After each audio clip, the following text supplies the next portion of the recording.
لم يكونوا يحتاجون إلى معرفة أن الفاعل مرفوع وأن المفعول به منصوب وأن المضاف إليه مجرور. وما شأن هذا بالتجويد؟ هو الذي يعرف به الإنسان كيف يقرأ اللغة.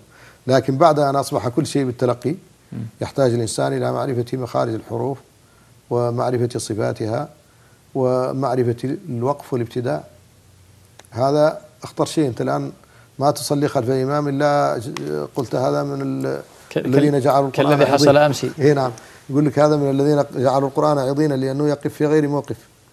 وتسمع أشياء رهيبة جدا في هذا يشيب له الولدان.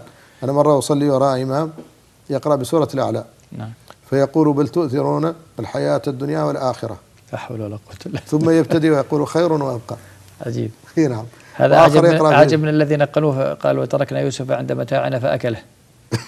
نعم كذلك. كذلك هذه مشكلة كبيرة جدا.